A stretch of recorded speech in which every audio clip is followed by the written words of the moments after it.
నష్టాల నుంచి లాభాల్లోకి ఆర్టీసీ 3747 కోట్లు ఆదా చేసుకున్న మహిళలు. ప్రతిరోజు 18 లక్షల మంది మహిళలు ప్రయాణం. 1389 కొత్త బస్సుల కొనుగోలుకు ప్రణాళికలు. జీవో 41 ద్వారా కొత్త ఎలక్ట్రిక్ వాహన విధానం. మేము మహిళలకు ఉచితంగా బస్ సౌకర్యం కలిగిస్తామన్నాం, కలగజేసినాం. నాకంటే ముందు కూడా ఇటువంటి రవాణా సౌకర్యాలకు సంబంధించిన మెట్రో, ఓలా, ఊబర్, ర్యాపిడో ఇట్లా అనేకం వచ్చినాయి. వాటి ద్వారా మీరు ఎప్పుడేం మాట్లాడలేదు. ఇలా టీఆర్ఎస్ రెచ్చగొడితే రెచ్చిపోకండి.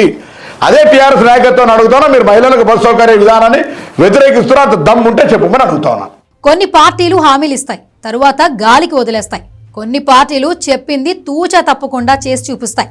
రెండో కోవలోకి వస్తోంది కాంగ్రెస్ పార్టీ. ఇచ్చిన హామీలను అమలు చేయడంలో హస్తం పార్టీ ఎన్నడూ వెనుకడుగు వేయలేదు. అన్ని వర్గాల సంక్షేమమే ధ్యేయంగా కాంగ్రెస్ ప్రభుత్వం పనిచేస్తోంది. ఎన్నికల ముందు మహిళలకు ఉచిత బస్సు ప్రయాణం కల్పిస్తామని కాంగ్రెస్ పార్టీ హామీ ఇచ్చింది. అధికారంలోకి వచ్చిన వెంటనే మహిళలకు ఆర్టీసీ బస్సుల్లో ఉచిత ప్రయాణాన్ని కల్పిస్తోంది. రవాణా శాఖ మంత్రి పొన్నం ప్రభాకర్ నాయకత్వంలో ఆర్టీసీ ప్రగతి రథచక్రం పరుగులు పెడుతోంది. పొన్నం రవాణా శాఖ మంత్రిగా బాధ్యతలు స్వీకరించిన తరువాత ఆర్టీసీపై ఫోకస్ చేశారు. కర్ణాటకలో అమలైన మహిళలకు ఉచిత ప్రయాణంపై ప్రతిపక్షాలు అనేక విమర్శలు చేశారు. కాంగ్రెస్ పొన్నం నాయకత్వంలో ఇది సాధ్యమవుతుందా అని బీఆర్ఎస్, బీజేపీ అనేక సందేహాలు వ్యక్తం చేసింది.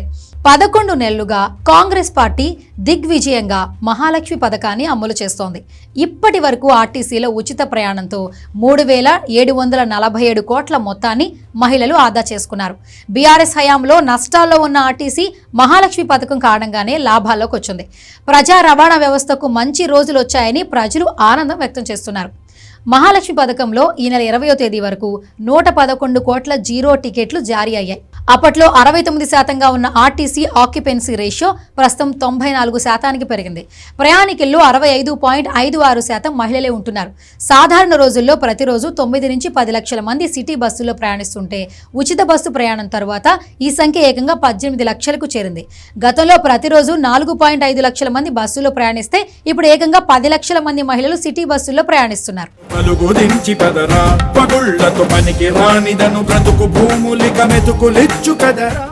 గత ఏడాది డిసెంబర్ నుంచి ఇప్పటి వరకు రాష్ట్ర ప్రభుత్వ ఆర్థిక సహకారంతో 1389 కొత్త బస్సులు ఆర్టీసీ కొనుగోలు చేసింది.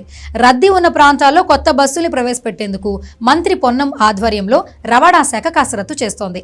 మొదటి విడతలో మహబూబ్ నగర్, కరీంనగర్, ఖమ్మం, వరంగల్ ఉమ్మడి జిల్లాల మహిళా స్వయం సహాయక సంఘాల నుంచి ఆర్టీసీకి అద్దె బస్సులను తీసుకునేందుకే ప్రణాళికలు సిద్ధం చేస్తుంది.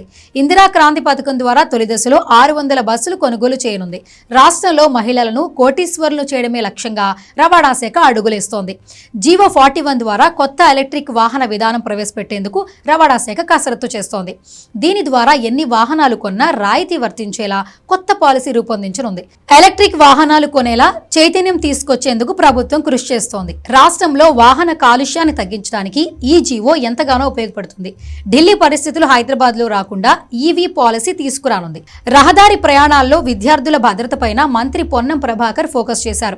15 సంవత్సరాలు దాటిన పాఠశాలలు, కళాశాలల బస్సుల్ని సీజ్ చేయాలని రవాణా అధికారులను పొన్నం ప్రభాకర్ ఆదేశించారు. రాష్ట్ర వ్యాప్తంగా ఉన్న 25,000 పాఠశాల, కళాశాలల బస్సులపై నివేదిక అడిగారు.